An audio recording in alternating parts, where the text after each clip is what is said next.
قال الله تعالى في كتابه الكريم يا أيها الذين آمنوا اتقوا الله حق تقاته ولا تموتن إلا وأنتم مسلمون أما بعد. Akhwati fid din rahimakumullah, para ibu-ibu sekalian, para akhwat sekalian yang semoga Allah tabaraka wa taala selalu memberikan keberkahan dalam kehidupannya. Alhamdulillah, kita bersyukur kepada Allah Azza wa Jalla atas segala limpahan karunia dan nikmat yang Allah berikan kepada kita semua, sehingga pada kesempatan yang berbahagia ini Allah tabaraka wa taala masih terus melimpahkan berbagai macam nikmat dan karunia-Nya kepada diri kita semua, sehingga kita dapat duduk hadir pada daurah yang sama-sama kita cintai ini, daurah dasar muslimah yang kelima, yang membahas tentang kepribadian seorang wanita muslimah seharusnya seperti apa, baik itu tentang persahabatannya, baik itu ketika dia menikah, ketika dia menjadi ibu, ketika dia mengasuh anaknya, dan seterusnya.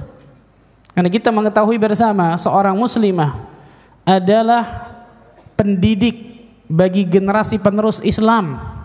Berapa banyak kita lihat para ulama terdahulu lahir tidak lain tidak bukan karena tangan seorang ibu yang salehah.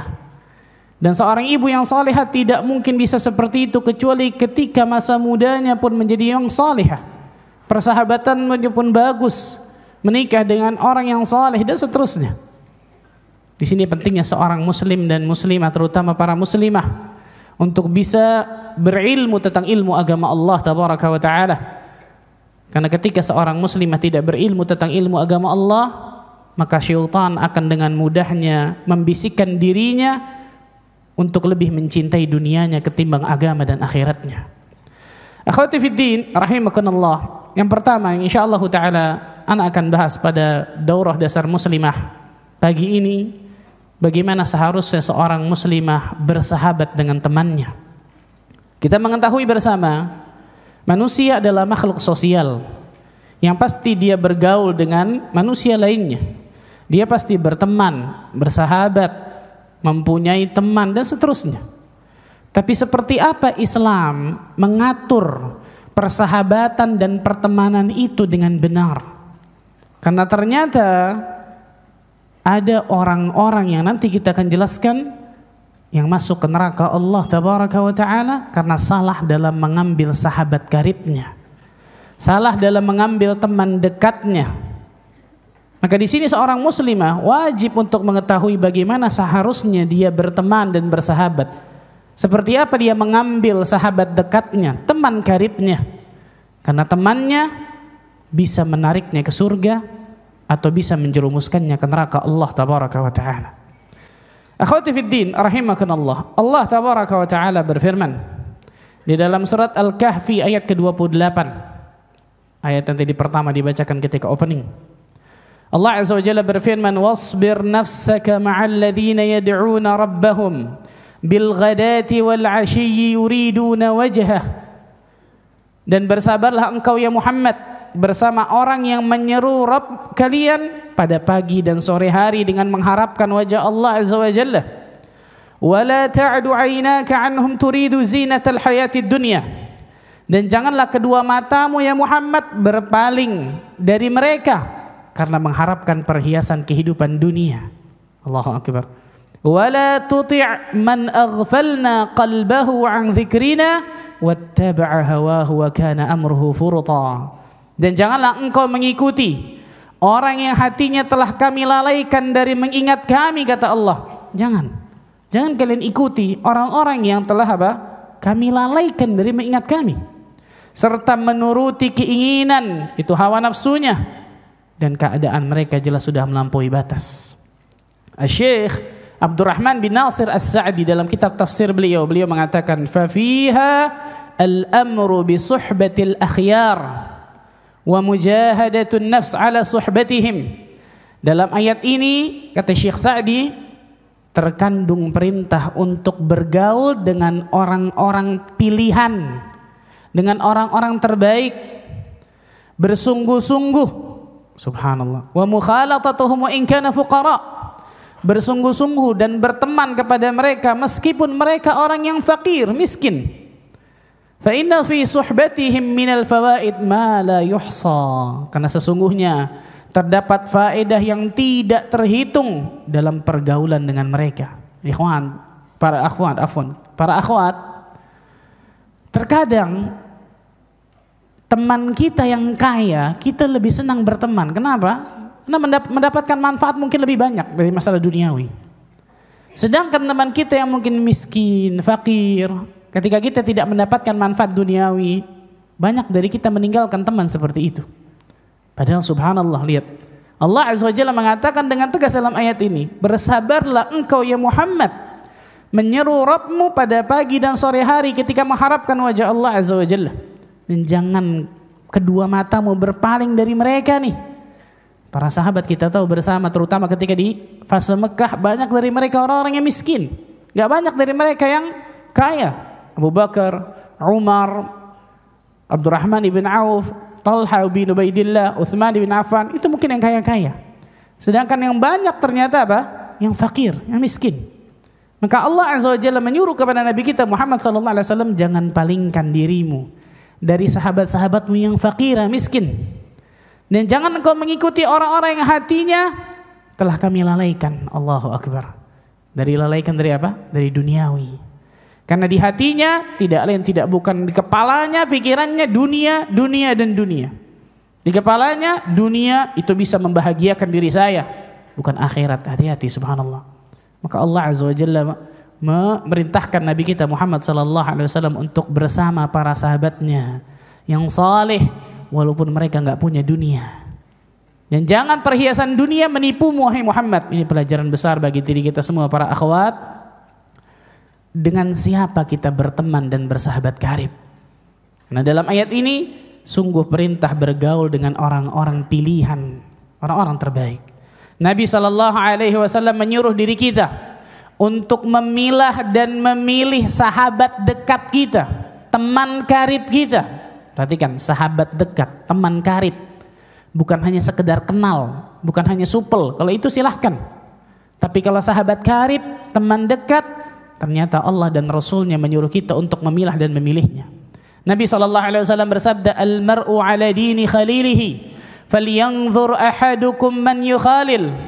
Agama seseorang itu tergantung agama teman karibnya, tergantung agama teman dekatnya. Maka lihatlah, perhatikan kata Nabi, lihatlah siapa yang kalian jadikan teman dekat kalian tersebut. Nabi SAW memerintahkan diri kita, bayangkan. Dan ini bukan cuma anak-anak kita, perhatikan baik-baik. Oh iya Pak Ustadz, anak-anak saya jaga benar-benar dari pertemanan. Kita juga. Berapa banyak orang-orang yang sudah punya anak, bahkan sudah punya cucu, yang sudah hijrah Masya Allah, bertaubat kepada Allah dari keburukan dan maksiat. Ketika kembali kepada teman-teman buruknya lagi, dengan berbagai macam alasan. Apa yang terjadi? Masuk lagi ke lembah kedurhakaan kepada Allah Azza wa Jalla. Sudah punya cucu, bayangkan. Ini pelajaran besar bagi diri kita, bukan hanya anak kita ternyata, subhanallah. Nabi SAW menyebutkan ini. Agama seseorang itu tergantung agama teman karibnya, tergantung agama teman dekatnya. Maka lihatlah siapa yang dia jadikan teman dekatnya tersebut. Nabi SAW juga bersabda dalam sebuah hadis yang sahih yang diriwayatkan Bukhari Muslim, "Mathalul jalisis salih was-sau' kahamilil misk wa nafikhil kir." Perumpamaan teman yang baik dengan teman yang buruk ibarat penjual minyak wangi dan seorang pandai besi. Lihat, teman yang baik ibarat apa? Penjual minyak wangi, dan teman yang buruk seperti pandai besi. Seperti apa itu? Fahamilul misk imma an yuhdhiyaka. Penjual minyak wangi mungkin akan memberimu minyak wangi. Kita bisa dikasih hadiah dengan minyak wangi tersebut karena dia jual minyak wangi.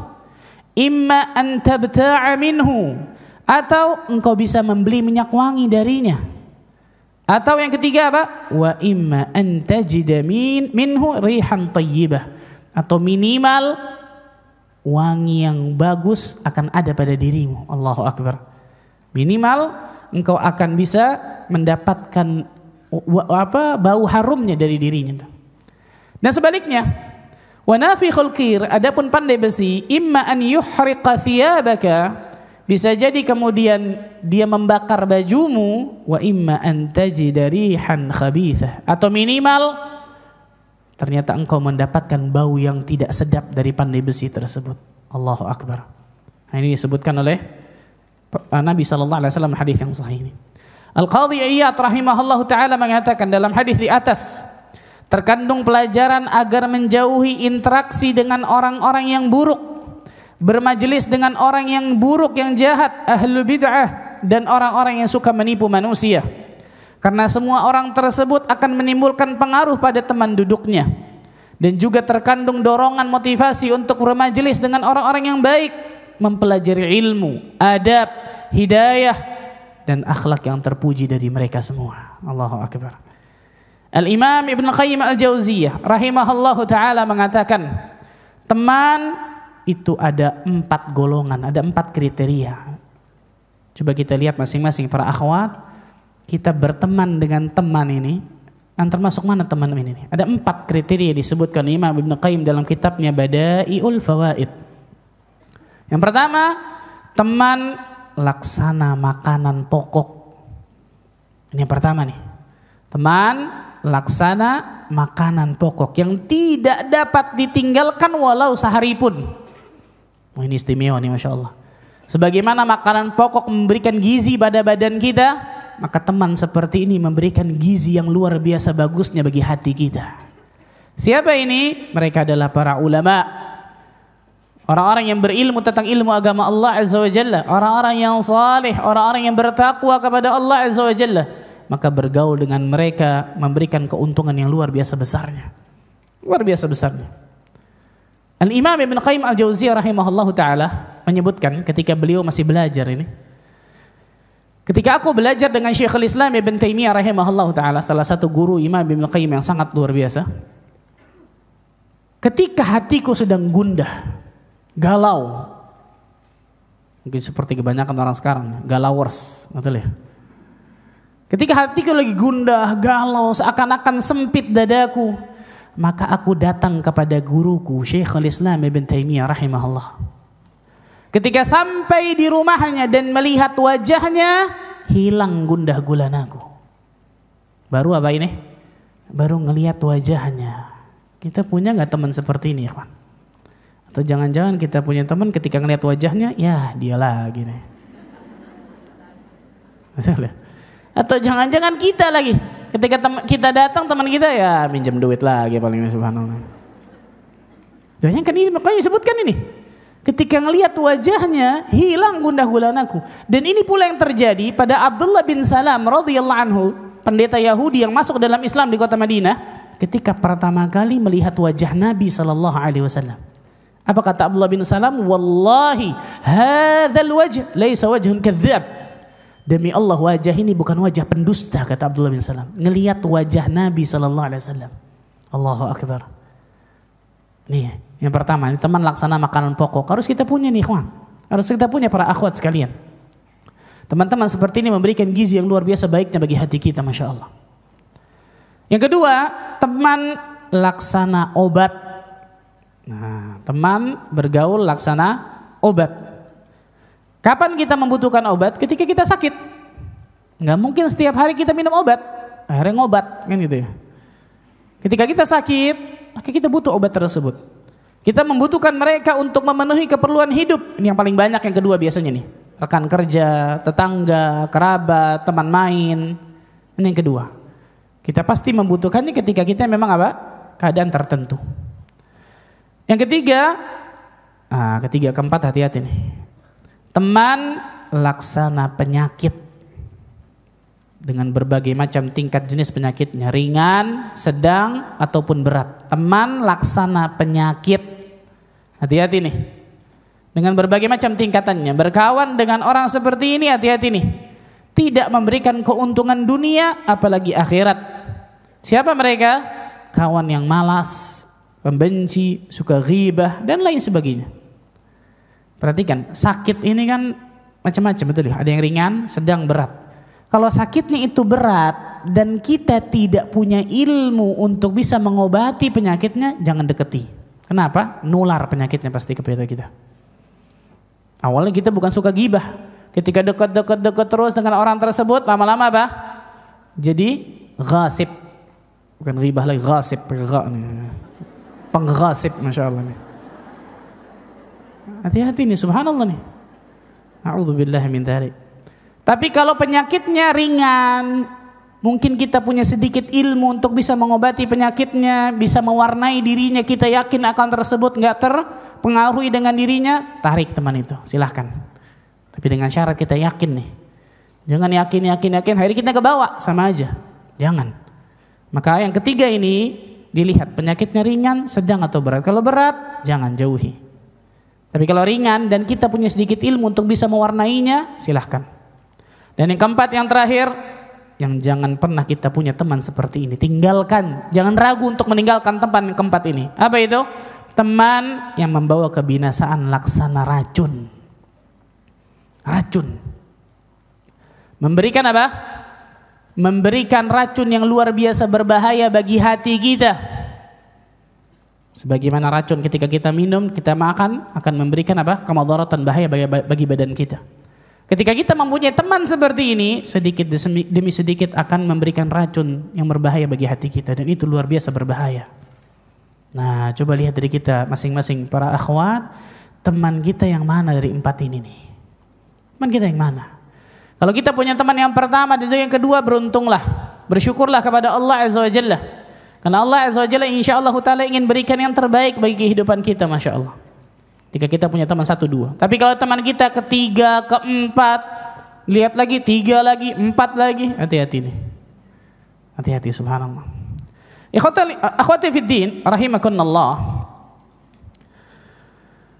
Kita melandasi pertemanan kita, persahabatan kita, itu harus dengan ketakwaan kepada Allah Azza wa Jalla. Perhatikan, ini penting nih. Ketakwaan itu pondasi persahabatan. Allah tabaraka wa ta'ala berfirman dalam surat Az-Zukhruf, surat 43 ayat ke-67. Al-akhillau yawma idzin ba'duhum li ba'din adu illa al-muttaqin. Al-akhilla, akhilla itu jamak dari khalil. Khalil itu yang disayangi, kekasih, teman dekat, sahabat karib, yang dekat benar-benar. Teman-teman akrab pada hari itu, hari kiamat, sebagiannya akan menjadi musuh bagi sebagian yang lain. Illal muttaqin, kecuali orang-orang yang bertakwa kepada Allah Azza wa Jalla. Perhatikan baik-baik nih. Nanti di hari kiamat, ketika di dunia mereka berteman dekat luar biasa, tapi pertemanannya, persahabatannya tidak didasari atas dasar takwa, tidak dibangun atas dasar takwa, maka persahabatan dan pertemanan tersebut akan jadi musuh di hari kiamat. Nah, makanya kita lihat diri kita nih, ketika kita berteman, itu dilandasinya atas dasar apa? Dibangunnya atas dasar apa? Karena biasanya pertemanan itu terjalin karena 3 hal.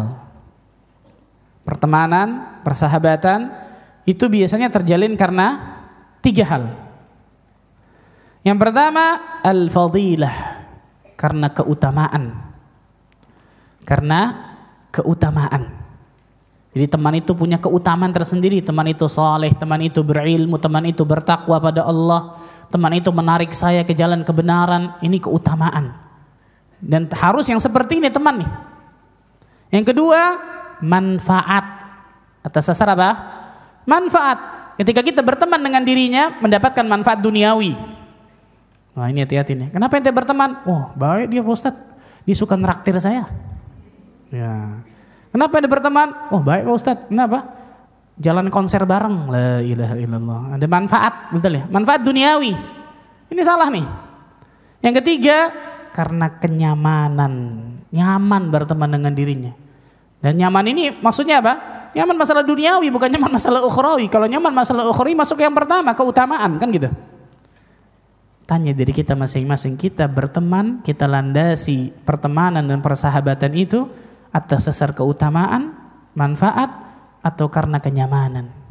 Kalau kita memilihnya karena keutamaan teman tersebut, agar kita juga terpengaruh dari kesalehannya, kebaikannya, imannya, takwanya, ilmunya, akidahnya, dan seterusnya, luar biasa. Itu yang diharapkan. Dan harusnya seperti itu. Allah Azza wa Jalla berfirman Di dalam surat At-Taubah ayat ke-119. Surat At-Taubah surat ke-9 ayat 119. Ya ayyuhalladzina amanu taqullaha wa kunu ma'as sadiqin. Wahai orang-orang yang beriman, bertakwalah kalian kepada Allah Azza wa Jalla, dan hendaklah kalian bersama orang-orang yang benar, yang jujur, yang sadiqin. Allah katakan, yang jujur keimanannya, jujur ketakwaannya kepada Allah Azza wa Jalla, yang benar, bukan hanya dasar manfaat duniawi atau manfaat kenyamanan duniawi saja, tidak, tapi karena orang tersebut, teman tersebut, sahabat itu punya keutamaan tersendiri, terutama masalah ukhrawi. Allahu Akbar, subhanallah. Akhwati fiddin, rahimakumullah, kewajiban bagi setiap muslim dan muslimah untuk benar-benar memperhatikan sahabat dekatnya, sahabat dekat, teman karibnya. Salah satu yang harus diperhatikan dari sahabat kita, teman karib kita, adalah perhatikan akidah dan manhaj sahabat kita. Perhatikan akidah dan manhaj, terutama akidah, sama dua-duanya. Allah tabaraka wa ta'ala berfirman, ayat ini luar biasa mengerikan ikhwan kalau kita perhatikan baik-baik. Di dalam surat Al-Furqan ayat 27 sampai 29. Allah tabaraka wa ta'ala berfirman, وَيَوْمَ يَعَدُّ الظَّالِمُ عَلَى يَدَيْهِ يَقُولُ يَا لَيْتَنِي اتَّخَذْتُ مَعَ الرَّسُولِ سَبِيلًا يَا وَيْلَتَى لَيْتَنِي لَمْ أَتَّخِذْ فُلَانًا خَلِيلًا لَقَدْ أَضَلَّنِي عَنِ الذِّكْرِ بَعْدَ إِذْ جَاءَنِي وَكَانَ الشَّيْطَانُ لِلْإِنسَانِ خَذُولًا. Pada hari ketika orang-orang zalim menggigit kedua tangannya. Orang biasanya ketika nyesel gigit apa? Jari. Allah sebutkan di sini yadaihi, kedua tangannya.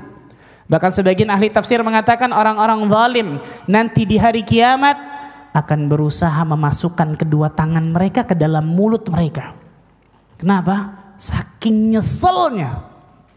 Kenapa mereka menyesal? Mereka mengatakan, aduhai andainya aku tidak menjadikan, seraya mereka berkata, andaikan dahulu aku mengikuti jalannya para rasul.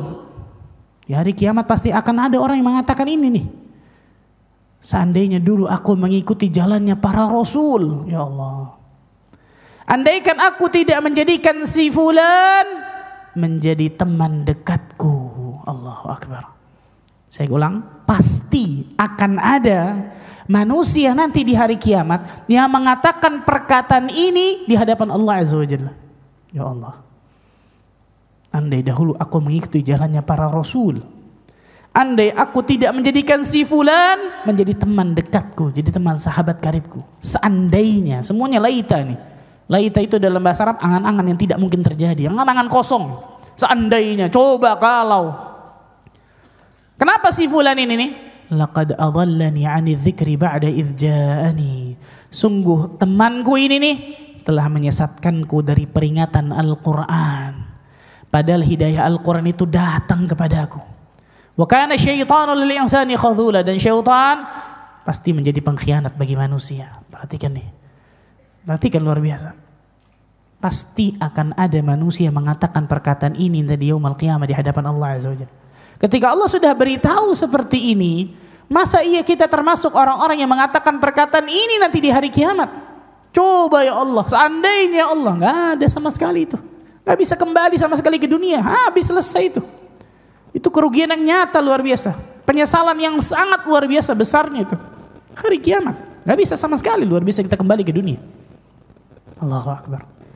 Dan kisah yang sangat ma'ruf tentang masalah ini adalah kisah paman Nabi Abu Talib. Abu Talib didakwahi siang malam oleh Nabi SAW, pamannya ini betul membela Nabi SAW, tapi membelanya bukan karena ketulusan, tapi karena dia Bani Hashim, dia Quraisy, dia di antara apa? Hamiyah, karena apa? Keturunan karena bangsa, subhanallah, bukan karena Allah Azza wa Jalla. Kemudian Abu Talib tidak mau meninggalkan teman-teman buruknya. Sehingga diriwayatkan ketika Abu Talib naza sakaratul maut, Rasul sallallahu alaihi wasallam cepat-cepat datang ke rumah Abu Talib. Masuk ke dalam rumahnya, masuk ke dalam kamarnya. Di kamarnya sudah ada 2 teman buruknya. Sudah ada 2 teman buruknya. Yang pertama Abu Jahal, yang kedua Abdullah bin Abi Umayyah. Ingat 2 teman ini nih, Abu Jahal dan Abdullah bin Abi Umayyah. Rasul sallallahu alaihi wasallam mendakwakan pamannya terakhir ini. Ya ammi, qul la ilaha illallah kalimatun uhajju laka biha indallah. Wahai pamanku, katakan la ilaha illallah, yang dengan kalimat itu aku bisa membantumu di hadapan Allah Azza wa Jalla bahwa engkau seorang muslim. 2 teman buruknya mengatakan apa? Ya Aba Talib, atarghabu an millati Abdul Muttalib? Apakah kau benci dengan agamanya Abdul Muttalib? Bayangkan, subhanallah. Abu Talib bingung melihat kepada Nabi SAW, melihat kepada 2 teman buruknya, melihat kepada Nabi, melihat kepada 2, terus seperti itu sampai Allah wafatkan dalam keadaan kafir.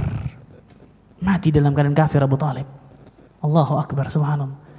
Salah satu faedah dari kisah ini, dari sekian banyak faedah, salah satunya adalah lihat Abu Talib bergaul, berteman dengan manusia terbaik sejagat raya ini. Betul ya? Nabi kita Muhammad SAW. Tapi Abu Talib tidak mau meninggalkan teman-teman buruknya kafir Quraisy, yang ternyata 2 teman buruknya tersebut memasukkan dia ke dalam apa?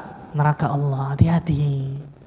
Jadi jangan karena alasan saya nggak mau mutusin tali silaturahim Pak Ustadz kepada teman saya, padahal temannya teman laksana racun, tinggalkan, putuskan itu. Nabi SAW mengatakan, man taraka syai'an lillah awadahu Allah khairan min. Barang siapa yang meninggalkan sesuatu itu karena Allah, maka Allah akan ganti yang lebih baik daripada apa yang ditinggalkan. Dia tinggalkan teman buruknya ini karena Allah, lillah, ikhlas, Allah akan ganti dalam kehidupan kita. Itu pasti, ini disabda Nabi SAW.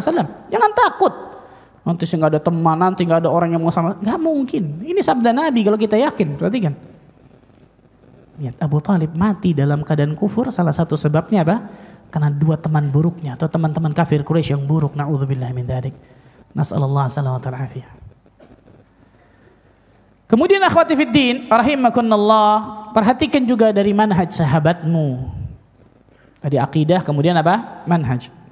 Umar bin Khattab radhiyallahu taala anhu wa arda mengatakan, "Ma u'tiyal 'abdu ba'da al-islam ni'matan khairan min akhi salih." Tidaklah seseorang diberikan kenikmatan setelah kenikmatan Islam yang lebih baik daripada kenikmatan memiliki saudara semuslim yang saleh. Lihat, teman yang saleh, sahabat yang saleh. Setelah nikmat Islam, nikmat terbesar, nikmat iman, mendapatkan teman yang saleh, mendapatkan sahabat yang saleh, luar biasa. Fa idza wajada ahadukum muddan min akhihi falyatamassak bihi, kata beliau. Maka apabila engkau dapati salah seorang sahabat saleh, maka pegang erat-erat sahabatmu tersebut, jangan kau lepaskan sama sekali. Jangan kau lepaskan. Ibnu Abbas radhiyallahu anhu mengatakan, janganlah engkau duduk bermajelis dengan para pengikut hawa nafsu. Jangan bermajelis dengan mereka itu, karena bermajelis dengan mereka, duduk dengan mereka menyebabkan hati itu menjadi sakit. Allahu Akbar. Teman, bayangkan nih, bisa apa? Menularkan penyakit tadi, teman laksana penyakit. Syekhul Islam Ibn Taimiyah rahimahullahu taala mengatakan, "Man dhanna annahu ya'khudhu minal kitabi wa sunnah biduni an yaqtadi bis sahabah wa yattabi' ghaira sabilihim fa huwa min ahli bid'ah." Barang siapa yang mengira bahwa berpegang teguh dengan Alkitab dan juga As-Sunnah saja tanpa meneladani para sahabat dan mengikuti selain jalan mereka, maka itu adalah seorang ahli bid'ah, kata beliau. Sahabat Nabi radhiyallahu anhum jami'an. Lihat, ini menunjukkan bagaimana luar biasanya apa? Bersahabat dengan orang-orang yang mengikuti Al-Quran dan As-Sunnah dengan pemahaman para sahabat Nabi radhiyallahu anhum jami'an. Karena ketaatan sahabat dekat kita itu akan membantu kita insya Allah dalam istiqamah. Makanya kalau kita perhatikan buku-buku yang berbicara tentang istiqamah, kajian-kajian yang berbicara tentang istiqamah, insya Allah Ta'ala Di dalamnya salah satunya kiatnya apa? Berteman dengan orang yang saleh. Betul ya? Itu insya Allah selalu ada tuh. Bersahabat dengan sahabat yang saleh atau salihah. Allah Azza wa Jalla berfirman tadi tuh dalam surat Al-Kahfi ayat 28. Dalam surat Al-Kahfi ayat 28, ayat yang pertama tadi yang dibacakan oleh qari pertama. Wasbir nafsaka ma'al ladzina yad'una rabbahum bil ghadati wal 'ashyi yuriduna wajhah wa la ta'du 'aynaka 'anhum turidu zinatal hayatid dunya wa la tuti' man aghfalna qalbahu 'an dzikrina wattaba'a hawahu wa kana amruhu furta. Dan bersabarlah engkau ya Muhammad bersama orang yang menyuruh Rabbnya di pagi dan sore hari dengan mengharapkan wajah Allah. Dan janganlah kedua matamu berpaling dari mereka karena mengharapkan perhiasan kehidupan dunia. Dan janganlah engkau mengikuti orang yang hatinya telah kami lalaikan dari mengingat kami, serta menuruti keinginannya dan keadaannya sudah melampaui batas. Allahu Akbar. Nah, ini luar biasa nih. Jadi ketika sahabat kita itu taat, orang yang saleh, kemudian apa? Mengajak kita untuk kekajian, mengajak kita sholat berjamaah di masjid bagi laki-laki, mengajak kita untuk memperbaiki diri kita, muhasabah, menasehati diri kita dengan lemah lembut. Ketika kita terjatuh dalam kesalahan, bukan mendiamkannya, maka bersyukurlah kepada Allah. Bersyukurlah kepada Allah. Karena sahabat yang saleh tersebut itu langka. Langka, apalagi di zaman sekarang ini, sangat langka luar biasa. Tapi bukan berarti kemudian sahabat itu semuanya bagus, gak ada celaan, gak ada kekurangan, gak ada di dunia yang sempurna kecuali di surga Allah tabaraka wa ta'ala. Yang namanya manusia, semakin kita mengenal manusia, maka kita semakin akan melihat tuh di mana kekurangannya, di mana aibnya, di mana keburukannya, itu pasti. Selama memang kekurangannya bukan sesuatu yang prinsip, bukan sesuatu yang fatal, tutup mata kita, taghaful, nggak usah dihiraukan. Doakan semoga Allah berikan apa? Hidayah agar memperbaiki diri terus menerus. Tapi kalau kekurangan tersebut yang fatal, berbahaya, bahkan bisa memberikan keburukan bagi hati kita, tadi tuh. Yang ketiga atau yang keempat, jauhi teman-teman seperti itu. Karena teman yang saleh ini memberikan kebaikan luar biasa. Salah satunya adalah doa dari teman yang saleh itu kepada kita. Nabi SAW menyebutkan dalam hadis yang sahih yang diriwayatkan Imam Muslim, da'watul mar'il muslim li akhihi bi dhahril ghaib mustajabah. Doa seorang muslim kepada saudaranya, doa yang baik ini.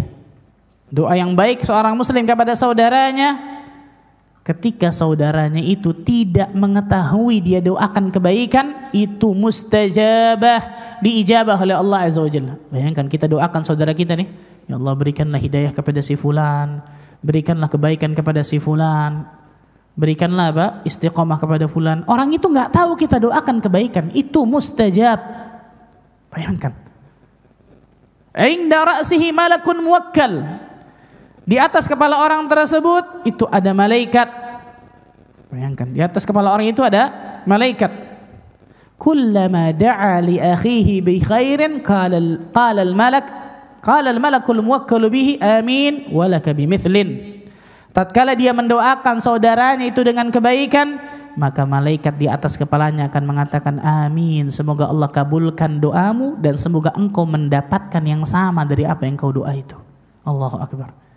Coba saya mau tanya, kalau ada satu jalan semuanya dagang nih, dagang, bahkan mungkin sebagian banyak yang sama dagangannya. Kalau teman yang saleh, dia tahu rizki saya nggak akan pernah ketukar sama manusia lain, kan gitu ya? Apa yang dia lakukan? Dia doakan dirinya pertama, ya Allah berikan rizki yang berkah kepada diri saya dan seterusnya dan seterusnya. Kemudian apa? Dia doakan saudaranya, berikan juga si fulan, ya Allah rizki yang berkah, fulan rizki yang berkah. Sampingnya kanan kirinya nih. Jadi dia nggak anggap rival dalam kehidupannya. Dia nggak anggap musuh dalam apa? Dunianya, tidak. Ini sahabat yang saleh nih. Ini teman yang baik luar biasa nih. Dia doakan kebaikan luar biasa. Subhanallah, makanya salafus saleh terdahulu ketika melihat sebelah di sore hari, sebelah tokonya itu, temannya di sore hari belum melakukan dagangan, ada orang datang ke tokonya. Dia ngomong kepada pembelinya, wahai fulan, belilah kepada toko sebelah, karena aku tidak melihatnya melayani pembeli dari pagi. Allahu Akbar. Kalau kita sikut-sikutan yang penting saya tuh, betul ya? Betul ya? Perhatikan, tonjok-tonjokan luar biasa masalah dunia. Ini salah besar, malu harusnya. Kalau masalah akhirat, tunjuk-tunjukkan. Ente dulu deh. Masalah akhirat tuh. Kalau masalah dunia, wah tonjok-tonjokan, sikut-sikutan. Malu ya. Malu para akhwat sekalian berantem gara-gara masalah dunia tuh malu. Bukan level itu seorang mukmin harusnya. Bukan level seperti itu seorang yang soleh. Seorang yang bertakwa pada Allah tabaraka wa ta'ala. Perhatikan. Ini keistimewaan luar biasa, Masya Allah. Dan sebaliknya para akhwat sekalian, maksiat temanmu itu pasti akan mempengaruhi dirimu. Maksiat, dosa, kedurhakaan temanmu itu akan mempengaruhi agamamu pasti. Itu sudah pasti itu, subhanallah. Maka jauhi kemaksiatan kepada Allah Azza wa Jalla dan jauhi teman-teman seperti itu. Abdullah bin Mas'ud radhiyallahu taala anhu arda mengatakan, innal mu'min yara dhunubahu ka'annahu qa'idun tahta jabalin yakhafu an yaqa'a alaihi. Sesungguhnya seorang mukmin memandang dosa-dosanya. Ini beda nih, orang mukmin dengan munafik. Seorang mukmin memandang dosa-dosanya seakan-akan ia duduk di bawah sebuah gunung dan dia takut gunung tersebut kapan waktu bisa menimpanya. Jadi ketika dia buat dosa takut, bukan bangga ketika buat dosa, bukan cerita-cerita ke orang ketika dia buat dosa, enggak, takut. Ini seorang mukmin nih. Berteman dengan orang seperti ini nikmat luar biasa nih. Dia melihat dosa-dosanya seakan-akan ia duduk di bawah gunung dan ia takut gunung tersebut akan menimpanya kapan waktu. Wa innal fajir yara dhunubahu kadhubabin marra ala anfihi faqala bihi hakadha. Dan seorang yang fajir, pendosa, melihat dosa-dosanya seperti seekor lalat yang hinggap di hidungnya, kemudian dia kipaskan tangannya di hidungnya. Maksudnya apa? Dianggap remeh dosa-dosanya itu. Wah, cuma dosa kecil gini doang. Sesekali lah nggak apa-apa. Hati-hati nih, nggak ada teman saleh seperti ini. Tidak ada seorang mukmin dan mukminah yang meremehkan dosa kepada Allah, itu nggak ada. Seorang mukmin dan mukminah itu pasti punya rasa takut kepada Allah Azza wa Jalla. Salah satunya takut akan dosa-dosa mereka, apakah diampuni oleh Allah Azza wa Jalla atau tidak. Itu harusnya. Bukan merasa apa? Aman dari dosa-dosanya. Sesekali lah Pak Ustadz, nggak apa-apa. Dosa kecil doang kan Pak Ustadz ya, tinggal istighfar. Gak ada itu seorang mukmin seperti itu. Gak ada seorang mukminah seperti itu, subhanallah. Coba kita lihat tuh, berapa banyak orang-orang yang terjerumus ke lembah durjana, na'udzubillah. Entah itu narkoba, entah itu rokok, entah itu apapun keburukan. Salah satu yang paling besar karena apa? Pertemanan, persahabatan. Pertemanan, persahabatan. Bahkan contoh kecil anak kita misal, yang di rumah perkataannya bagus, kita ajarkan kebaikan. Ketika berteman dengan orang luar, teman luar, masuk ke dalam rumah, ngikut tuh.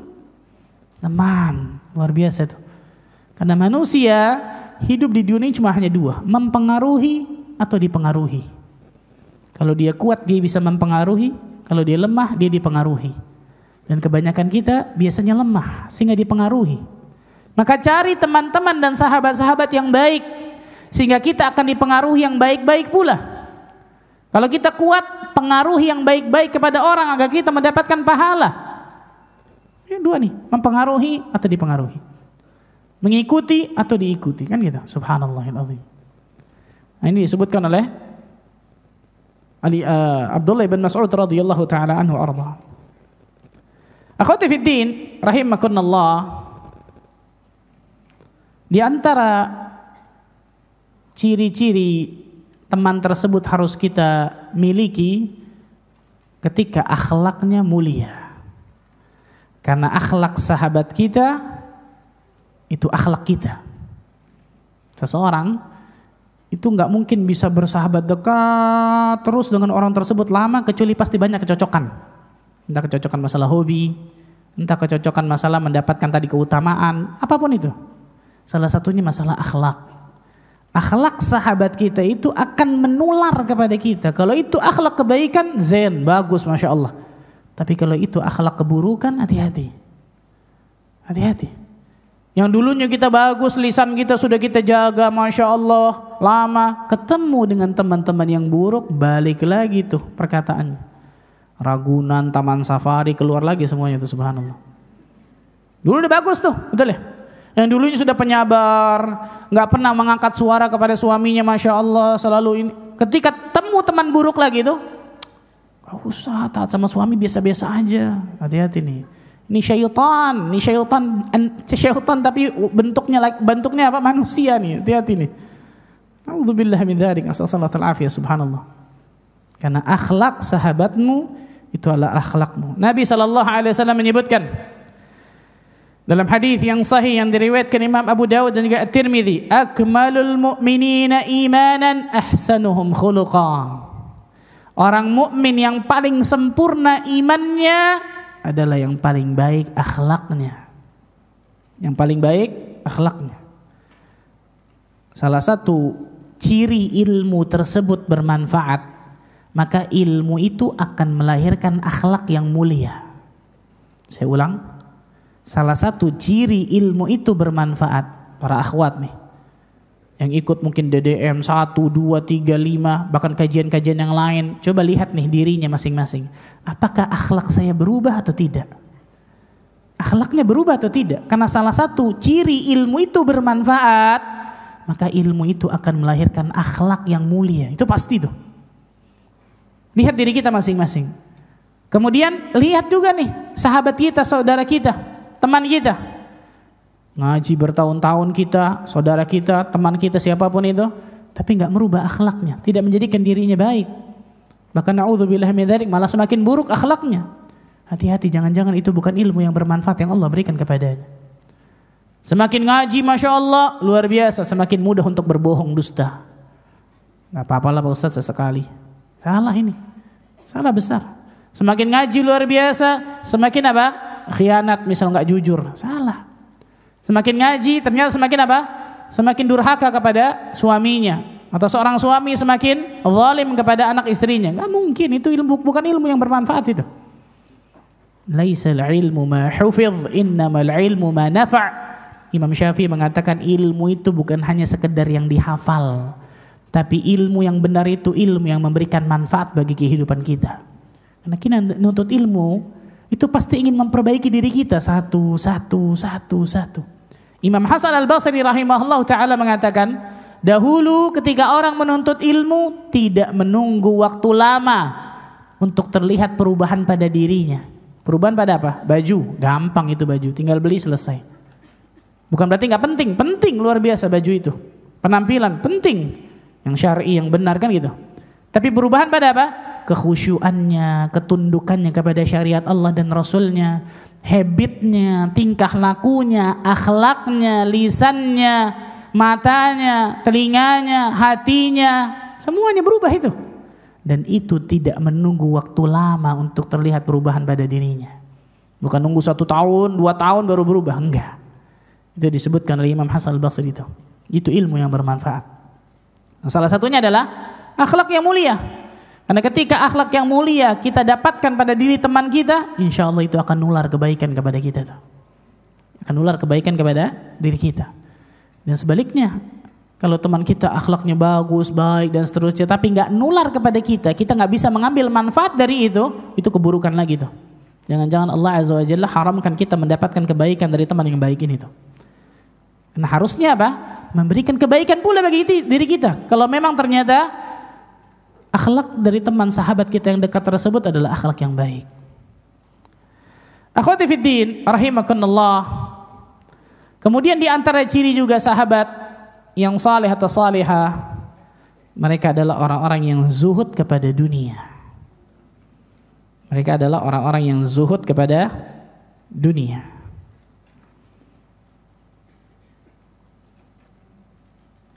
Apa itu zuhud?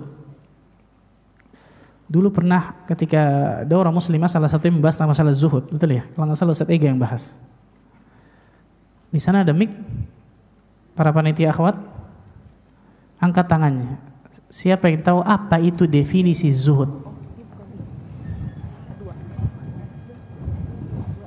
Angkat tangannya dulu, biar panitia akhwat melihat, kemudian kasih mic. Definisi dari zuhud. Banyak ulama yang mendefinisikan zuhud. Ada nih zona orange. Zona hijau ada. Tadi akan Bismillah. Assalamualaikum Ustaz. Waalaikumsalam warahmatullahi wabarakatuh. Apa itu zuhud? Zuhud menjadikan dunia di tangannya dan akhirat di hatinya. Barakallahu fiki. Itu salah satu makna zuhud, betul. Yang lain? Yang kedua tadi ada lagi? Ada zona biru, zona hijau. Ya bismillah, zuhud itu tidak meletakkan dunia di hati tapi lebih mengejar atau mengutama akhiratnya. Ulang-ulang. Zuhud itu tidak tidak mengutamakan dunia betul. atau tidak meletakkan di hatinya tapi lebih mengejar akhiratnya. Tafadhulul akhirah 'ala dunia, lebih mengutamakan akhirat ketimbang dunia. Betul. Ada lagi? Yang ketiga? Zona merah ada.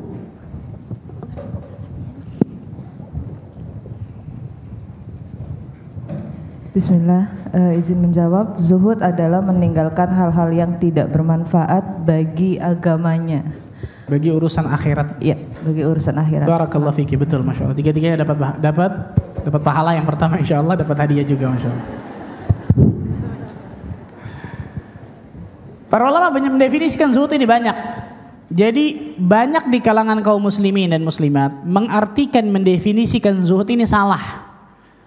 Mereka mengartikan zuhud itu harus miskin, jelek, pakainya compang-camping, tinggal di masjid, nggak boleh kaya. Ini bukan zuhud.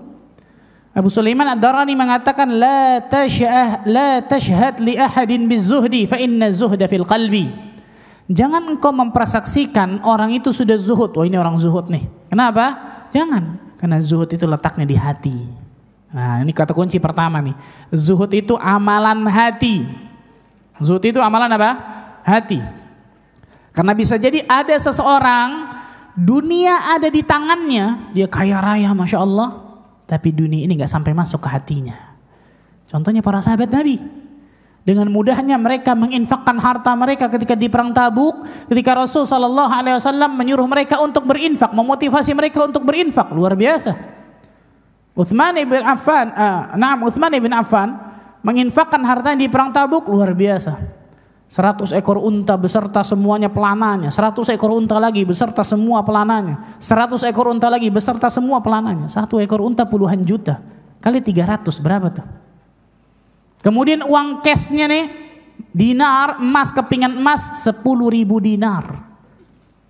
10.000 dinar bukan 10.000 perak ya. Kita ngelihat 10.000 dinar. Berapa 10.000 dinar tuh? Puluhan miliar itu. 1 dinar 4/4 gram emas. Berarti kalau emas 1 gram 1 juta, 1 dinar 4.250 kali 10.000 berapa tuh? Nah Bu, berapa Bu? Hitung sendiri, nolnya banyak tuh masya Allah, betul ya? Puluhan miliar itu. Kenapa? Karena tidak meletakkan dunia di hatinya, tapi dunia di tangannya. Ketika itu lepas, cari lagi. Gitu. Sedangkan ketika akhirat mereka lepas dalam hati mereka, wah sedihnya bukan main, luar biasa. Ini zuhud nih. Dan bisa jadi seseorang dunia nggak ada di tangannya, mungkin dia miskin, fakir, tapi dunia itu benar-benar selalu ada di pikirannya dan hatinya. Ini bukan zuhud. Ini bukan zuhud. Perhatikan. Salah satu yang disebutkan Syekhul Islam Ibn Taimiyah tadi itu, tarku ma la yanfa'u fil akhirah, meninggalkan segala sesuatu yang tidak bermanfaat untuk negeri akhirat. Sebelum dia ingin melakukan sesuatu, dia tanya bagi dirinya, ini ada manfaatnya nggak buat akhirat saya? Ini ada manfaatnya nggak untuk surga saya? Kalau nggak ada, minta maaf, saya nggak mau. Itu zuhud tuh. Salah satu definisi zuhud yang disebutkan Abu Sulaiman Ad-Darani, tarku ma yushghiluka 'anillah, meninggalkan segala hal yang bisa menyibukkan dirinya dari mengingat Allah Azza wa Jalla. Walaupun zuhud ini bertingkat-tingkat, betul. Zuhud yang paling bawah, zuhudnya awam, meninggalkan segala sesuatu yang haram, itu sudah termasuk zuhud. Nah, kita mencari teman yang seperti ini nih. Jangan kemudian mencari teman yang apa? Hedon. Tahu hedon? Gaya hidupnya luar biasa, subhanallah, betul ya? Tasnya apa yang mahal-mahal tuh, subhanallah? Hah?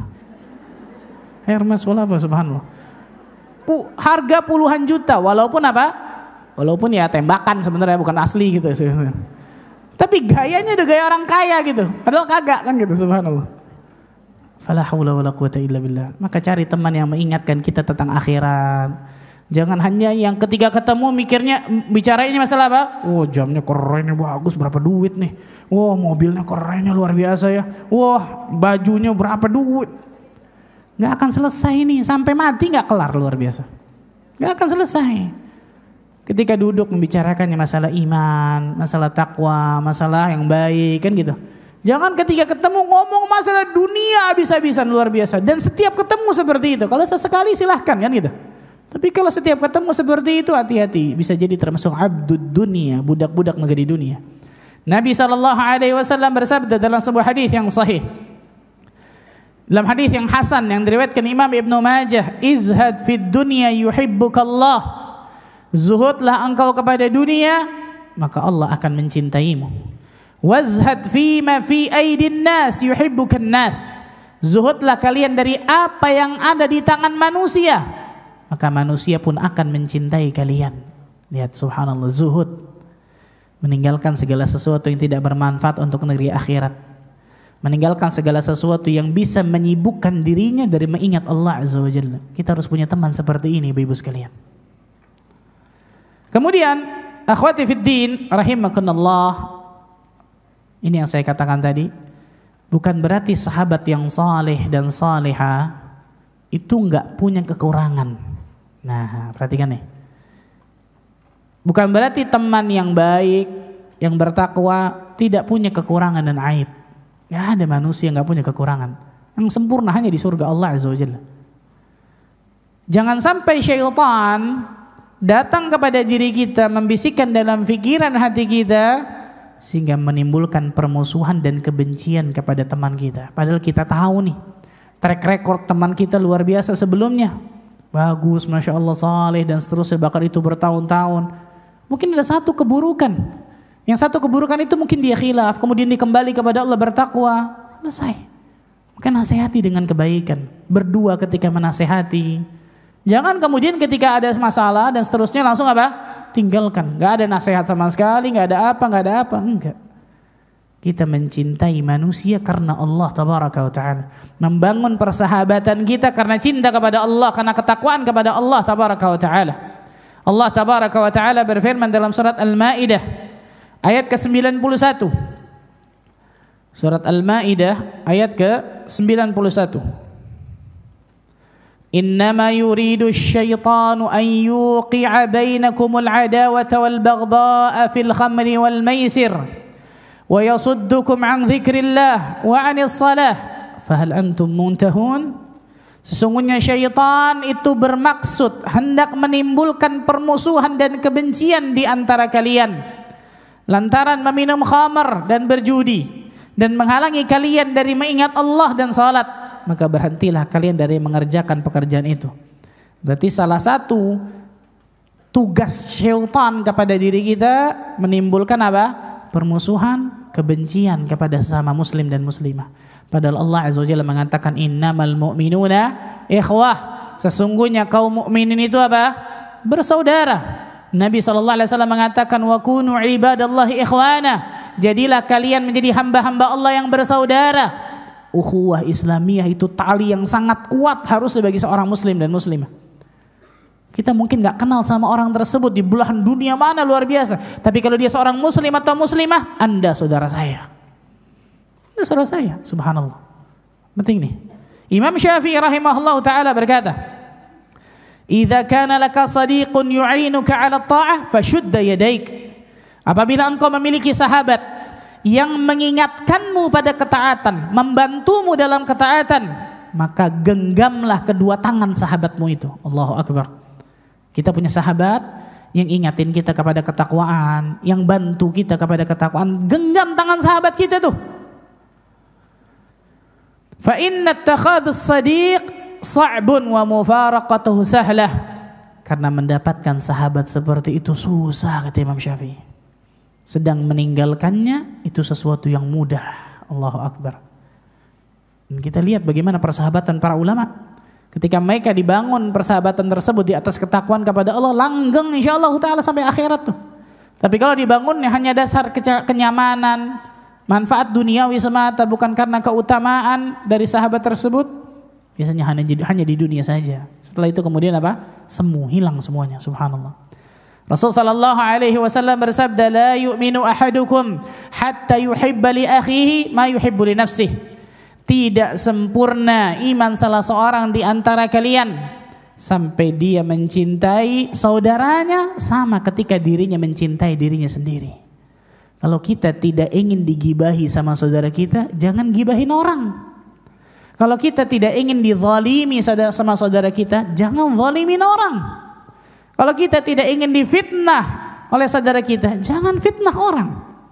Kalau kita tidak ingin diberikan keburukan dari saudara kita, jangan memberikan keburukan kepada saudara kita. Jangan berikan keburukan kepada saudara kita.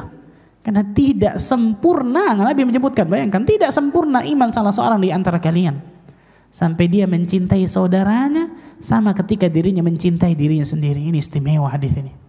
Luar biasa. Dalam sebuah hadis disebutkan ada satu orang dari luar kota Madinah datang ke kota Madinah. Datang ke kota Madinah. Bertamu kepada Nabi sallallahu alaihi wasallam. Hadis ini luar biasa, subhanallah.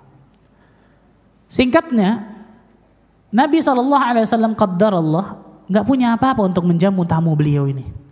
Beliau mengutus satu orang untuk datang ke rumah istri-istri beliau, ke Aisyah, ke Hafsah, ke Ummu Salamah, semua sama mengatakan la yujad illal ma.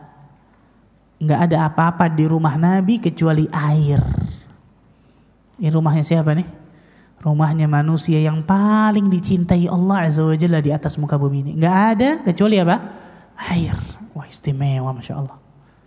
Karena enggak ada makanan, maka Nabi SAW menawarkan kepada para sahabatnya, siapa yang ingin menjamu tamuku malam ini, rahimakallah, semoga Allah merahmatimu. Rahimahullah, semoga Allah merahmatinya.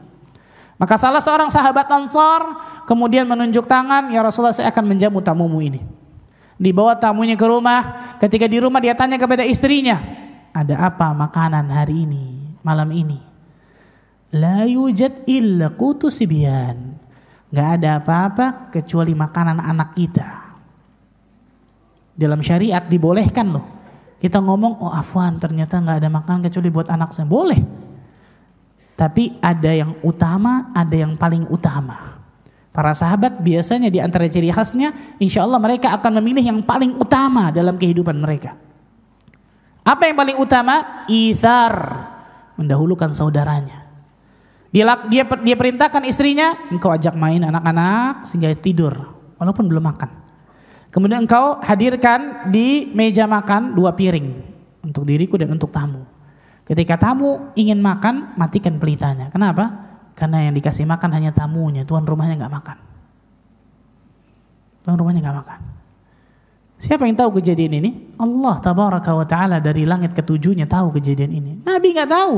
Nabi nggak tahu yang gaib. Tapi Allah memberitahu kepada diri Nabi sallallahu alaihi wasallam. Ketika di pagi hari Rasul sallallahu alaihi wasallam melihat sahabat ini tersenyum. Kemudian Rasul mengatakan, ajiballahu min sani'ikuma. Allah tabaraka wa ta'ala takjub. Allahu akbar. Allah tabaraka wa ta'ala takjub dengan perbuatan kalian berdua ini suami istri. Siapa yang takjub? Allah Rabbul Alamin, Rabbul Izzati wal Jalalah, yang menciptakan dunia ini, menciptakan kita, memberikan segala kenikmatan. Allah takjub dengan perbuatan sahabat Ansar ini. Dan ini ciri di antara para sahabat Nabi radhiyallahu anhum jami'an. Allah sebutkan itu dalam surah Al-Hasyr, wa yu'thiruna ala anfusihim walau kana bihim khasasah. Mereka para sahabat, terutama Ansar dalam ayat ini, lebih mendahulukan saudara mereka, terutama Muhajirin dalam ayat ini khususnya, daripada diri mereka. Padahal mereka dalam keadaan butuh. Bukan gak butuh, kalau gak butuh mungkin gampang kita ngasih, betul ya? Mereka lebih mendahulukan saudara mereka ketimbang mereka, padahal mereka dalam keadaan butuh. Ini satu adab yang wajib kita miliki nih. Ithar. Apa itu ithar? Lebih mendahulukan saudara kita ketimbang kita dalam masalah duniawi. Bukan masalah ukhrawi. Kalau masalah ukhrawi jangan. Sebagian ulama mengatakan makruh. Ada soft di depan, silakan Pak. Salah itu. Ada kesempatan untuk bisa beramal saleh, sedekah, ente dulu deh, nunjuk, betul ya. Bukan kita, nunjuk. Salah ini. Kita fastabiqul khairat, harusnya berlomba-lomba dalam kebaikan. Tapi masalah dunia, ini nih dianjurkan ithar, mendahulukan saudara kita ketimbang kita. Wah, ini istimewa. Sahabat Ansar, mereka tahu muhajirin datang dari Mekah ke Madinah, enggak bawa apa-apa kecuali baju yang melekat pada tubuh mereka. Ansar banyak dari mereka orang yang fakir juga. Tapi mereka tahu saudara mereka muhajirin yang lebih mereka butuhkan luar biasa. Sehingga mereka memberinya luar biasa. Wah, ini persahabatan istimewa, Masya Allah. Yang wallah alam apakah akan terulang sampai hari kiamat atau tidak, luar biasa. Nah, ini diantara apa? Sahabat-sahabat yang saleh harus seperti ini, subhanallah. Semoga Allah Azza wa Jalla hadirkan kepada kehidupan kita sahabat yang saleh dan salihah, subhanallah. Kemudian akhwati fiddin rahimakumullah, ketika sahabat kita tadi melakukan kesalahan, melakukan sesuatu yang tidak kita sukai, maka maafkan saudara kita tersebut dan jangan baper. Perhatikan ya, nggak ada seorang muslim dan muslimah akhlaknya, salah satu akhlaknya baper, itu nggak ada. Bukan ranah itu tuh seorang muslim dan muslimah mainnya. Allah Azza wa Jalla berfirman di dalam surat Al-A'raf ayat ke-199. Dalam surat Al-A'raf ayat ke-199. Ini 3 akhlak yang sangat luar biasa tiga-tiganya. Khudhil afwa, jadilah pemaaf, berikan maaf. Wa'mur bil 'urfi, perintahkan manusia untuk berbuat kebaikan. Wa'rid 'anil jahilin, dan berpalinglah dari orang-orang bodoh. Allahu akbar. Al-Imam As-Sa'di ketika menafsirkan ayat ini beliau mengatakan hadhil ayah jami'atun li husnil khalqi ma'an nas. Li husnil khulqi ma'an nas. Ayat ini mengumpulkan akhlak yang mulia kepada manusia.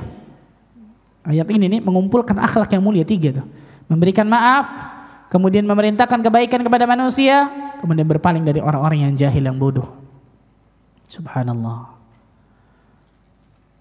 Sebagian ulama mengatakan ketika engkau melihat sesuatu yang tidak engkau sukai dari saudaramu, maka berikanlah uzur sebanyak-banyaknya kepada saudaramu. Ingat nih, perhatikan baik-baik nih. Kepada diri kita boleh tegas, boleh strike tuh. Tapi kepada saudara kita kasih uzur. Jangan dibalik. Kepada diri kita kasih uzur terus, kepada saudara kita kenceng. Salah ini. Oh, si fulan begini nih, fulana begini. Oh, emang munafik tuh dia tuh. La ilaha illallah. Gampang mencap orang luar biasa nih. Tapi kepada diri kita nih, lah saya kan capek, saya kan ini, saya kasih uzur terus. Kalau seperti ini kita nggak akan pernah beramal soleh. Kepada diri kita straight, kencang, tegas. Enggak, saya mau bangun malam, saya mau sedekah, saya mau nuntut ilmu, saya mau ini. Kepada diri kita silahkan, tegas. Tapi kepada saudara kita kasih uzur. Sebagian ulama mengatakan ketika engkau melihat sesuatu yang tidak engkau sukai pada saudaramu, berikan uzur sebanyak-banyaknya kepada saudaramu tersebut. Bahkan sampai 70 uzur. Contoh, kita janjian sama saudara kita nih, di tempat ini ya jam segini ya, insya Allah. Jam 2 misalnya. Kita sudah sampai situ jam 2. Saudara kita jam 2:15 nggak ada. 2:30 nggak ada. 2:45 nggak ada. Jam 3 nggak ada. 3:30 nggak ada. Di telepon nggak bisa. Di WA nggak jawab. Centang 1, betul ya? Syaitan masuk itu ke hati kita pasti. Emang saudara ente ini munafik, memang udah, betul ya? Ini contoh real nih, betul ya? Cuma satu contoh loh, dari sekian banyak contoh nih. Contoh real nih, syaitan masuk pasti ke hati kita tuh.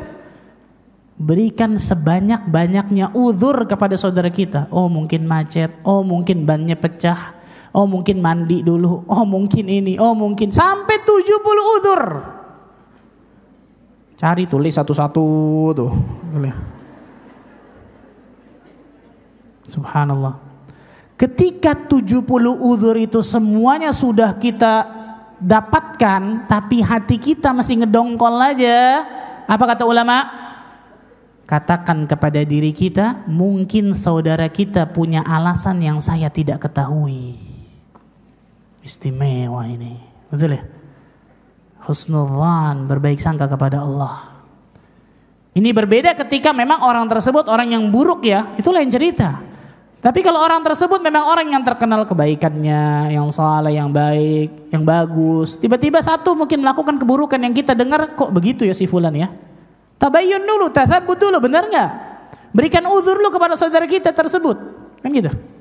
Jangan langsung menjas langsung. Oh ternyata benar emang dia nih fasik, emang nih anak luar biasa nih. Wah luar biasa, gampang banget luar biasa mengatakan seperti itu. Nggak gampang itu, nggak mudah. Perhatikan nih, sebagaimana kalau kita berbuat satu kesalahan atau satu sesuatu yang manusia tidak suka dari perbuatan kita, kita pasti ingin saudara kita memberikan uzur bagi kita, betul ya? Pasti. Maka tidak sempurna iman salah seorang di antara kalian, kata Nabi SAW, sampai dia mencintai saudaranya sama ketika dirinya mencintai dirinya sendiri. Jangan baper, berikan uzur kepada saudara kita. Itu sesuatu yang sangat luar biasa, subhanallah. Dan ini kemudian yang selanjutnya, yang terakhir, yaitu selalu husnudzan, positive thinking. Karena Islam melarang umatnya untuk berburuk sangka kepada saudara semukminnya. Ketika memang tidak ada qarinah, tidak ada indikasi orang tersebut memang orang yang buruk, maka husnudzanlah. Berbaik sangkalah kepada Allah. Allah Azza wa Jalla, berbaik sangkalah kepada teman kita, kepada saudara kita. Allah Azza wa Jalla berfirman dalam surat Al-Hujurat ayat ke-12, Ya ayyuhalladzina amanu ijtanibu katsiran minadh-dhann inna ba'dadh-dhanni itsmu wa la tajassasu. Wahai orang-orang yang beriman, jauhilah oleh kalian kebanyakan prasangka. Itu kebanyakan prasangka buruk, kecurigaan, jauhi itu. Karena sebagian dari prasangka buruk itu mengandung dosa. Sebagian besar dari prasangka buruk itu ternyata mengandung dosa. Kecuali saya katakan tadi, memang orangnya terkenal orang yang selalu melakukan keburukan, ini lain cerita. Atau ada indikasi atau bukti atau fakta yang menunjukkan itu, ini lain cerita. Tapi kalau orang tersebut terkenal orang yang baik, ternyata Masya Allah kan gitu, gak ada bukti, gak ada saksi masalah tersebut, maka husnudzanlah, berbaik sangkalah kepada saudara kita tersebut. Nabi SAW bersabda, Iyyakum wadh-dhann, fa inna dhanna akdzabul hadits. Hati-hatilah kalian terhadap prasangka yang buruk, karena prasangka buruk itu perkataan yang paling dusta, kata Nabi SAW. Abdullah bin Mubarak al-Marwazi mengatakan, Al-mu'min yatlubul ma'adzir. Seorang mukmin itu pasti akan mencari uzur untuk saudaranya. Wal munafiq yatlubuz zillat. Dan seorang munafik akan selalu mencari ketergelinciran dan kesalahan saudaranya itu. Maka jadilah seorang mukmin dan mukmin yang sejati, memberikan uzur kepada saudara kita tersebut. Memberikan uzur kepada saudara kita tersebut. Nabi SAW juga mengatakan, riwayat Muslim, Mathalul mu'minina fi tawaddihim wa tarahumihim wa ta'atufihim mathalul jasad. Perumpamaan kaum mukminin dalam cinta mencintai, sayang menyayangi itu bagaikan satu jasad. Idza ishtaka minhu 'udwun tada'a lahu sa'irul jasad bis-sahri wal humma. Apabila satu anggota tubuh itu sakit, maka seluruh badan akan sulit tidur dan terasa panas. Allahu akbar. Ini benar ya ikhwan. Ketika kita melihat saudara kita mungkin di Palestina yang dibantai oleh orang-orang Yahudi, harus ada apa? Harus ada rasa sedih luar biasa kepada saudara kita tersebut. Karena satu tubuh. Kita sakit gigi, kemudian ada undangan nikah. Gak mungkin gigi kita taruh dulu, kita jalan undangan. Kita sakit kaki, kemudian apa, ada undangan. Gak mungkin kakinya kita taruh dulu, kita jalan undangan. Gak mungkin. Satu tubuh, bayangkan, subhanallah. Satu tubuh, kata Nabi SAW. Itu perumpamaan seorang mukmin dengan mukmin lainnya dalam kasih mengasihi, sayang menyayangi, cinta mencintai. Dan yang terakhir, saya tutup dengan kisah dua ulama yang sangat istimewa. Dua ulama yang bersahabat dan juga guru dan murid. Al-Imam Asy-Syafi'i rahimahullah ta'ala dan Imam Ahmad ibn Hanbal rahimahullah ta'ala. Imam Ahmad ini murid sekaligus teman dekatnya Imam Syafi'i. Imam Ahmad itu murid sekaligus teman dekat Imam Syafi'i. Coba bayangkan ya. Padahal pemahamannya banyak yang beda masalah fikih nih. Masalah fikih ya, bukan masalah akidah. Akidah pasti sama semua ulama. Pemahamannya mungkin banyak yang beda dalam masalah fikih. Makanya ada mazhab Syafi'i, ada mazhab Imam Ahmad, betul ya? Syafi'iyah sama Hanabilah. Tapi tidak menjadikan mereka bertengkar, berselisih, berlebihan. Enggak, salah. Bahkan mereka saling menyayangi. Banyak kita lihat subhanallah, ketika orang ribut dengan saudaranya, ribut dengan temannya, sahabatnya, bikin geng lain tuh. Yang dulu geng sendok, ganti geng garpu misalnya. La ilaha illallah. Gara-gara hal sepele mungkin. Kecuali saya katakan hal prinsip. Hal yang fatal, itulah yang cerita. Tapi gara-gara hal yang sepele, yang harus husnudzan, bisa jadi miskomunikasi. Oh ini nggak benar nih, nggak masuk nih. Geng kita nggak kayak gitu tuh, subhanallah. Ganti geng lain, subhanallah. La ilaha illallah. Nih lihat dua ulama besar luar biasa nih. Suatu ketika disebutkan Imam Ahmad bin Hanbal menderita sakit yang menyebabkan sakitnya ini tidak bisa bangkit dari kasurnya. Tidak bisa bangkit dari kasurnya. Maka Imam Syafi'i rahimahullahu ta'ala menjenguknya. Imam Syafi'i rahimahullahu ta'ala menjenguk dari Imam Ahmad bin Hanbal rahimahullah. Ketika menjenguk disebutkan mungkin Imam Ahmad penyakitnya dilihat oleh Imam Syafi'i mungkin berat. Sehingga menjadikan Imam Syafi'i sangat sedih luar biasa. Sangat sedih. Ini istimewa Masya Allah nih. Dua sahabat ini. Sehingga ketika Imam Syafi'i pulang dari rumah Imam Ahmad, Allah takdirkan jatuh sakit Imam Syafi'i. Allahu Akbar, istimewa ya. Jenguk temannya, sahabat dekatnya sakit. Dia melihatnya mungkin parah. Pulang sakit juga. Maka murid-muridnya mengetahui Imam Syafi'i sakit, muridnya datang ke Imam Ahmad bin Hanbal. Ya Imam Syafi'i setelah menjengukmu jatuh sakit tuh. Jatuh sakit. Ya, Imam Ahmad tahu nih, oh pasti Imam Syafi'i memikirkan bagaimana penyakitku ini. Allahu Akbar, ini istimewa ya persahabatan seperti ini nih. Apa yang dilakukan Imam Ahmad? Ini aslinya tadinya gak bisa bangun dari tempat tidur loh. Imam Ahmad gak bisa bangun dari tempat tidur. Ketika dia dengar sahabatnya sakit, ketika selesai menjenguknya, apa yang dia lakukan? Dia paksakan, Imam Ahmad paksakan dirinya untuk bangun dari tempat tidur. Kemudian dia berjalan ke rumah Imam Syafi'i. Tadinya gak bisa nih, bayangkan ya. Bagaimana kekuatan iman nih. Dia paksakan bangun, dia jalan ke rumah Imam Syafi'i. Ketika sampai di rumah Imam Syafi'i kaget. Masya Allah. Saudaraku sudah sehat. Allahu Akbar. Imam Syafi'i mengatakan luar biasa. Falamma ra'ahu Syafi'i qala maridal habib fazurtuhu.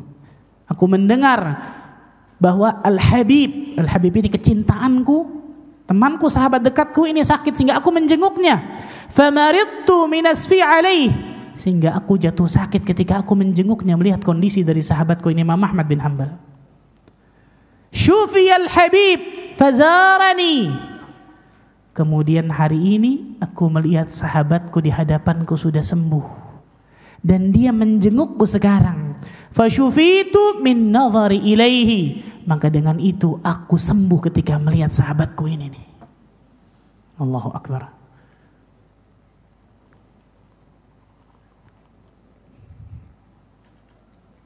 Ini persahabatan yang dibangun di atas takwa. Ini persahabatan dibangun di atas kesalehan luar biasa ini. Bukan hanya manfaat duniawi, bukan hanya karena sesuatu, enggak.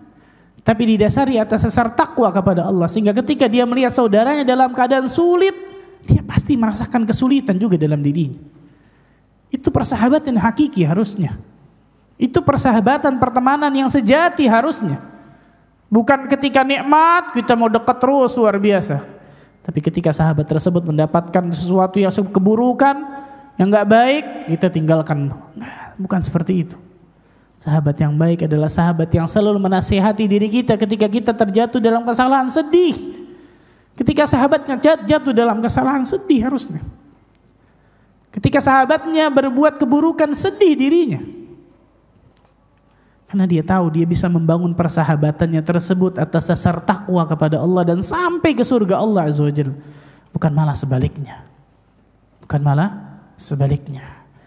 Maka semoga Allah Azza wa Jalla jadikan dari kita orang-orang yang mendapatkan sahabat-sahabat yang saleh dan salihah, sehingga dengan itu Allah Tabaraka wa Ta'ala bisa berikan berbagai macam manfaat bagi kehidupan kita, ketakwaan, keimanan, keistiqomahan, dan seterusnya. Karena persahabatan yang hakiki bukan cuma bertemu di dunia, tapi persahabatan yang hakiki adalah ketika seseorang juga bertemu di surga Allah Tabaraka wa Ta'ala. Dan itulah yang dijadikan Nabi SAW, Abu Bakar dan Umar contoh persahabatan yang luar biasa. Bukan hanya di dunia mereka bertemu, tetapi di surga Allah Azza wa Jalla mereka juga bertemu. Barakallahu fikunna. Itu mungkin yang saya bisa sampaikan dari sesi yang pertama ini. Semoga Allah Tabaraka wa Ta'ala jadikan dari kita termasuk golongan hamba-hamba Allah yang selalu Allah berikan hidayah taufik untuk meniti siratal mustaqim, sampai nantinya Allah Tabaraka wa Ta'ala selalu berikan istiqomahan bagi diri kita semua nantinya. Allahumma amin.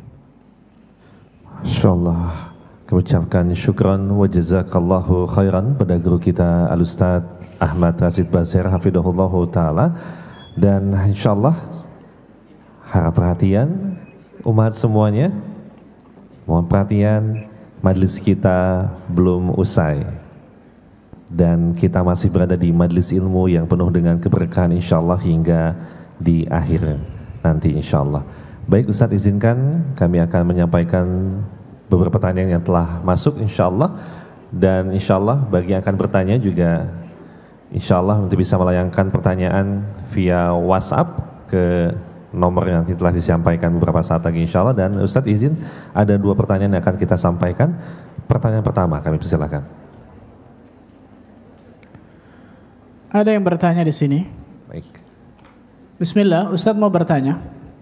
Wajarkah apabila seorang suami membatasi istri untuk bertemu atau berkumpul dengan sahabatnya semasa sekolah? Karena saat sekolah istrinya belum hijrah, belum menuntut ilmu agama, dan khawatir istrinya dan teman-temannya akan membicarakan hal yang lampau yang tidak bermanfaat. Syukran jazakallahu khair. Wa jazakallahu khair. Jawabannya wajar. Jawabannya wajar. Kalau ditanya wajar atau tidak, jawabannya wajar. Yang pertama tadi, karena ketika dalam sekolah belum mengenal agama dengan benar, belum mengenal sunnah Nabi SAW, dan bisa dikatakan mungkin pertemanan dan persahabatan pada saat itu bebas, laki perempuan ikhtilat, betul ya? Berapa banyak keburukan itu terjadi diawali karena satu nama yang buruk, reuni. Bukan gak boleh reuni ya, bukan itu. Tapi kalau reuni tersebut malah kemudian isinya hanya sia-sia, keburukan, bahkan ghibah, bahkan yang dulu menceritakan keburukan yang dulu, dosa yang dulu, apa manfaatnya? Tapi kalau reuni tersebut bagus, kajian kan gitu ya, saling ingat mengingatkan, nasihat menasihati, kuat menguatkan untuk istiqamah di jalan Allah, memberikan kebaikan baik itu dunia atau akhirat, beda itu seperti itu. Tapi kalau atas dasar tersebut dengan satu kata atau reuni akhirnya kemudian ikhtilat, laki-laki perempuan cerita suami saya begini nih, oh suami saya juga begini nih, istri saya begini. Ujung-ujungnya apa? Berapa banyak terjadi perselingkuhan gara-gara itu?